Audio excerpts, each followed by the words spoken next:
Hola, soy Lluís Montoliu, soy investigador del Consejo Superior de Investigaciones Científicas en España. Trabajo en el Centro Nacional de Biotecnología y en el Centro de Investigación Biomédica en Red en Enfermedades Raras. Y es un placer para mí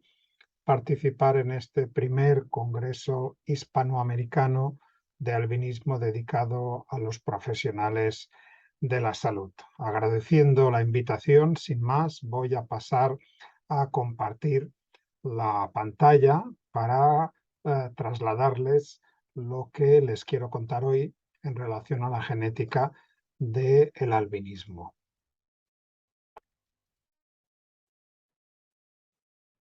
El albinismo es una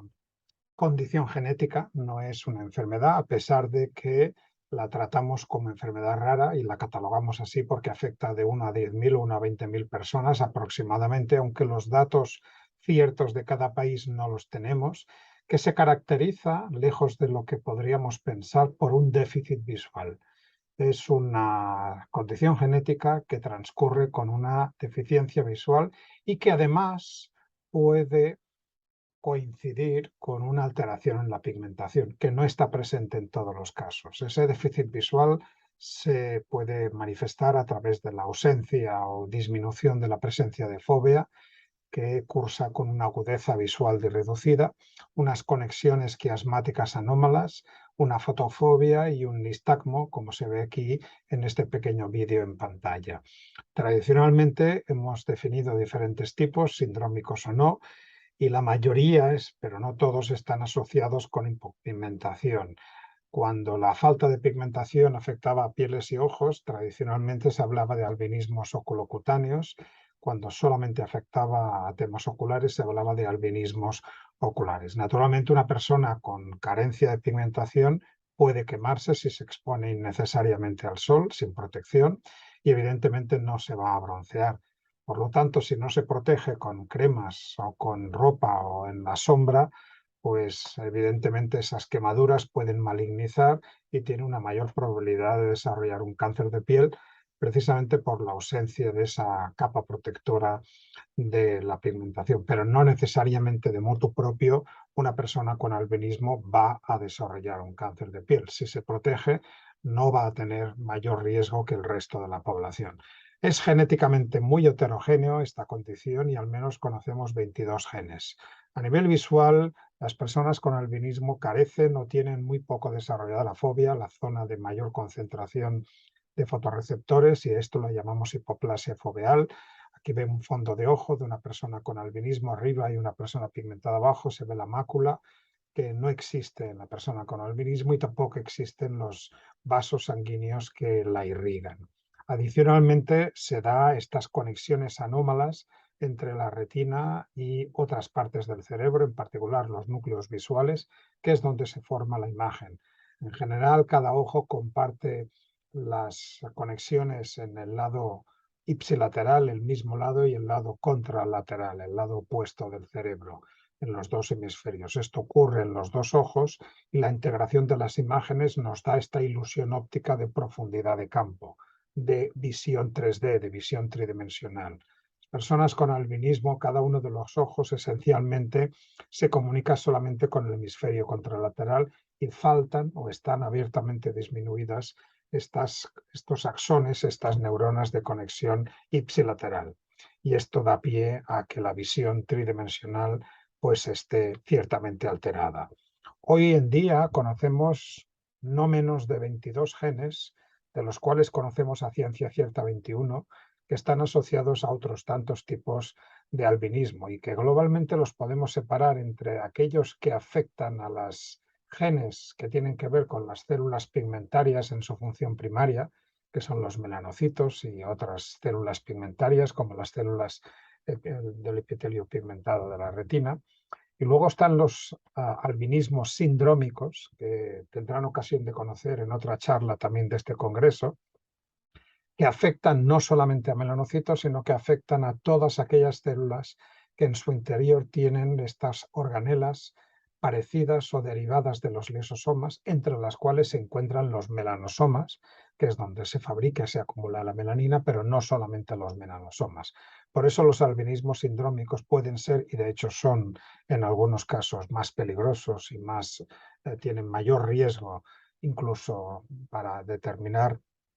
la vida de las personas con albinismo, porque pueden ser más graves al afectar diferentes tipos celulares, ¿no? Esto es así con el síndrome de Chiari-Akihashi, en el cual el gen afectado es el gen LIS, y con diferentes subtipos del síndrome de Hermans-Liputla, que en particular aquellos tipos 1, 2 y 4, en los cuales pues, puede ser necesario incluso el trasplante pulmonar cuando se produce una fibrosis asociada. En el caso de Chiari-Akihashi, pues puede ser necesario también un trasplante de médula ósea para restituir la función hematológica, aunque la alteración neurológica no necesariamente va a resultar corregida. Algunos ejemplos de personas con albinismo: una persona con albinismo colocutáneo tipo 1, mutación en el gen de la tirosinasa, que tiene muchísima variabilidad y puede tener mayor o menor pigmentación.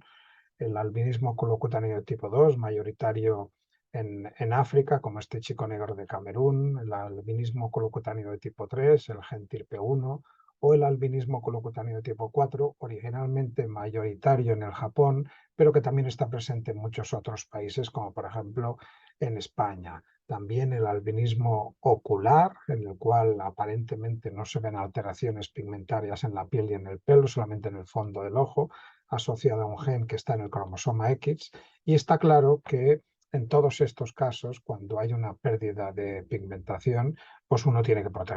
protegerse como se está protegiendo esta persona con albinismo, al cual su hija le está pues poniendo la crema protectora pues para que el sol no la dañe, o bien con crema, bien con sombra, o bien con una ropa adecuada. Pero recordemos que voy a centrar mi intervención en la parte genética, y lo que es más relevante siempre es las alteraciones visuales. Es una condición genética que, como bien sabemos, cursa con una alteración visual, que es lo que está presente, lo que es diagnóstico en todos los tipos de albinismo, no importa cuál sea la presentación pigmentaria que tengamos.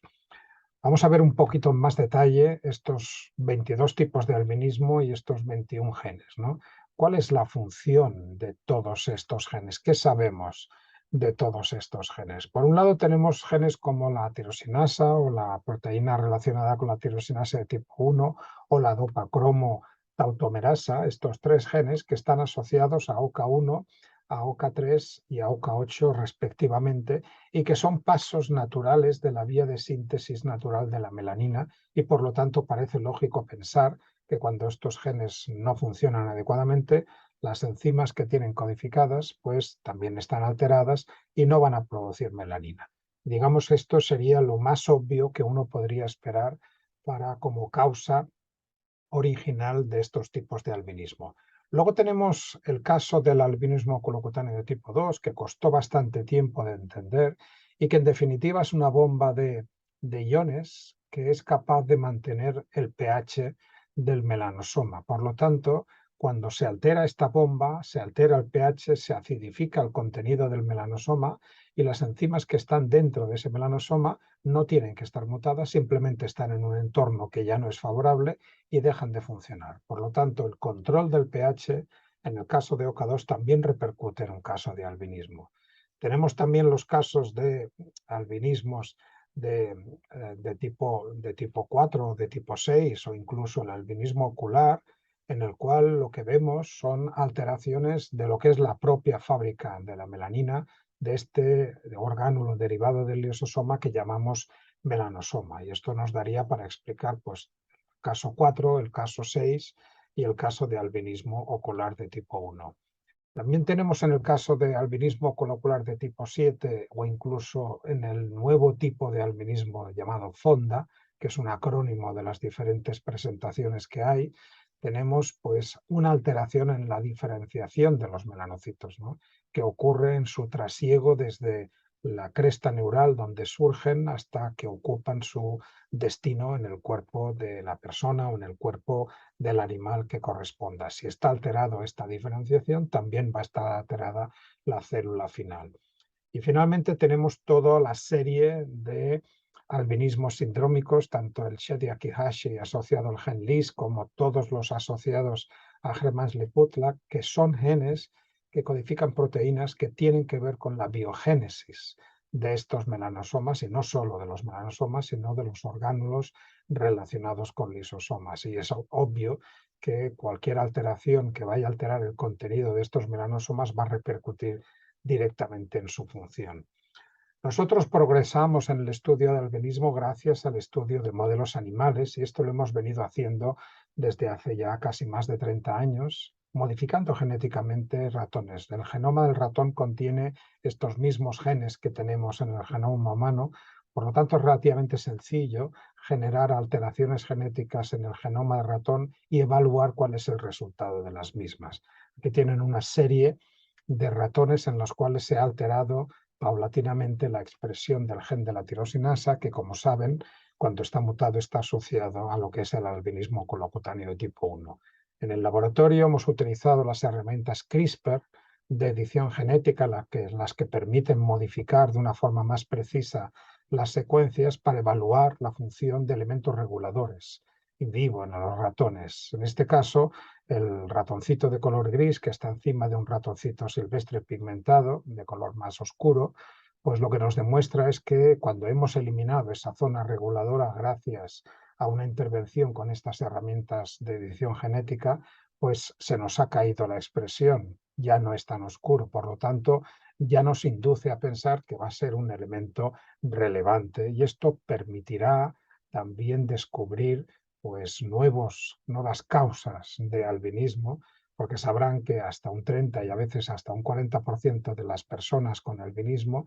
pues no sabemos o no podemos acabar de diagnosticarlas genéticamente porque no encontramos la mutación en la parte génica, en la parte central del gen, y probablemente tengamos que indagar y tengamos que buscar en las zonas reguladoras, como este ejemplo así lo indica. ¿Qué otras cosas hemos hecho con las herramientas de edición? Pues hemos podido analizar el papel de mutaciones in vivo, porque para ello hemos creado los ratones avatar, usando la metáfora de esta película de ciencia ficción, en la cual los seres azules estaban vinculados a personas. Reproducimos en modelos animales las mutaciones detectadas en pacientes. Esto lo hemos hecho con muchos casos, este es uno de los primeros. Una chica con un albinismo colocutáneo de tipo 4, tiene una mutación, le falta una citosina en una posición determinada del gen SLC45A2, y el ratoncito que está arriba a la derecha le falta exactamente la misma C en la misma posición del mismo gen homólogo. Esto lo hemos hecho con numerosos tipos de albinismo, y esto nos ha permitido, por ejemplo, como tienen aquí en pantalla, 3 tipos de albinismo que podemos estudiar perfectamente en el laboratorio.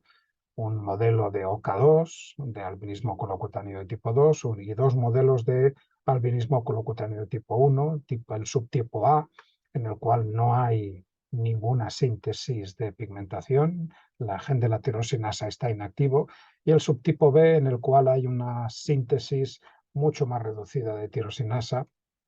normalmente postnatal, y que también se da en las personas. Esto es lo que nos permite avanzar. ¿Para qué sirven estos ratones avatar? Pues sirven para validar tratamientos que hemos ido lanzando a lo largo de los tiempos. A la izquierda tienen la pequeña molécula de L-Dopa, que nuestro grupo fue el primero en detectarla como la posible molécula que podría servir para restituir la función visual en el año 2006, ya hace más de 16 años que lo establecimos. Luego se han establecido algunos ensayos clínicos que no han tenido el éxito esperado, probablemente porque se han mezclado diferentes tipos de albinismos en estos ensayos clínicos, y por lo que sabemos también de ratones, debido al trabajo de Helen Lee y del trabajo de los compañeros de Southampton en Reino Unido, pues parece que la intervención tiene que ocurrir al inicio del desarrollo, postnatal, para que esa restitución de la función de DOPA pueda tener algún sentido terapéutico. También Brian Brooks, desde el Instituto Nacional de Salud, ha propuesto el uso de una droga, la nitisinona, un medicamento autorizado para tirosinemia hereditaria de tipo 1 y que lo que consigue es una elevación de los contenidos plasmáticos del aminoácido tirosina, que es el que da origen al resto de pigmentos, al resto de melaninas, y que en el caso de que haya una actividad enzimática residual podría servir de forma terapéutica. Bueno, ¿qué sabemos en cuanto a terapia génica? De los dos tipos, la ex vivo o la in vivo, no nos sirve la ex vivo para el caso del albinismo. Tenemos que administrar directamente los medicamentos o la alteración directamente en el paciente, en la persona. No podemos extraer células para modificarlas en cultivo y para volver a introducirlas, como sí podríamos hacerlo cuando trabajamos con sangre. Inicialmente con CRISPR se pensó que se podrían utilizar pues las herramientas para restituir las mutaciones, pero en realidad la terapia génica que venimos practicando desde hace 30 años, la que persigue modificar las mutaciones, no ha funcionado así. Inicialmente lo que se intentó fue introducir los genes terapéuticos en algún otro sitio del genoma, con el riesgo de inactivar algún gen que fuera importante, y se ha resuelto con los vectores adenoasociados, que lo que hacen es añadir la función sin interferir con el genoma. Uno de los ejemplos más importantes también para una terapia de una patología retiniana es el Luxturna, que es un medicamento que restituye la función del gen RPE65 dentro de un vector adenoasociado. Lo que actualmente se está haciendo con CRISPR no es modificar la mutación, sino inactivar el alelo mutante, y esto puede no ser útil en el caso del albinismo. Hay más de 70 ensayos clínicos que están ocurriendo hoy en día ya con CRISPR y la gran mayoría son ex vivo, es decir, la gran mayoría no nos servirían directamente para aplicar en el caso del albinismo. El ejemplo más cercano que podemos tener con las herramientas CRISPR es este proyecto de tratamiento, un ensayo clínico de amaurosis congénita del Leber de tipo 10, en el cual el gen CEP290 tiene unas señales crípticas erróneas que hacen que se procese inadecuadamente y mediante CRISPR se podrían eliminar estas señales. Habitualmente lo que se usan son vectores adenovirales asociados, unas cápsulas donde se introducen estas herramientas CRISPR, pero últimamente tenemos el futuro que nos viene de la mano de las nanopartículas lipídicas, que se empezaron a utilizar en particular para el tratamiento de una enfermedad rara distinta, en este caso la transtiretina amiloidosis congénita, para inactivar el gen TTR con esta empresa Intellia en 2018 en ratones, pero que en el año 2021 los mismos autores la llevaron tanto a utilizar con primates no humanos y vieron que efectivamente las herramientas CRISPR así encapsuladas en nanopartículas eran capaces de disminuir la expresión del gen y conseguir un beneficio terapéutico, y también funciona en personas, ¿no? Es importante decir que este encapsulamiento de los ARNs, de los ARNs mensajeros dentro de nanopartículas, es lo que nos ha permitido pues, sobrellevar y defendernos de estas infecciones por el coronavirus SARS-CoV-2, dado que las vacunas COVID-19 de Pfizer, BioNTech y de Moderna utilizan precisamente esta tecnología. Acabo comentando que hoy en día los ensayos clínicos que tienen que ver con edición genética para inactivar genes, cosa que no necesariamente va a ser oportuna para el albinismo, sí que van a utilizar las herramientas CRISPR tradicionales. Para corregir genes, que es lo que nos interesa en albinismo, probablemente vamos a tener que usar otras herramientas más evolucionadas, que son los editores de base o editores de calidad, y combinaremos el uso de adenoasociados y de nanopartículas. Acabo ya en el tiempo que me habían asignado, agradeciendo a las personas de mi laboratorio y a todas las instituciones que nos dan dinero para trabajar, y quisiera resaltar el papel fundamental de la Asociación de Ayuda a Personas con Albinismo, ALBA, que en España se creó en el año 2006 y que hemos podido volver a reunirnos tras la pandemia este mes de septiembre en el Escorial, cerca de Madrid, y aquí tienen la fotografía que recoge pues este evento, que es muy importante tanto para las familias como para los investigadores y los clínicos, en los cuales nos reunimos, en los cuales nos pueden manifestar sus dudas y sus preguntas, y nosotros también todos somos capaces de observar una gran cantidad de personas con albinismo, con diferentes mutaciones y con diferentes genes afectados. Decirles que quien esté interesado, tenemos varios libros, he hecho varios libros en el 18 de qué es el albinismo, que lo hemos actualizado en el 2021, y otro que se publicó en el 2019 de qué sabemos del albinismo. El primero de ellos está disponible online y se puede consultar totalmente, se va actualizando en la versión web, y también en el año 20 lo convertimos en un audiolibro. Y con esto acabo esta presentación agradeciendo su interés y agradeciendo su atención, y si tienen alguna pregunta, pues estaré disponible por correo electrónico, pueden hacérmela llegar y estaré siempre a su disposición. Muchísimas gracias y mucho éxito con el resto del congreso.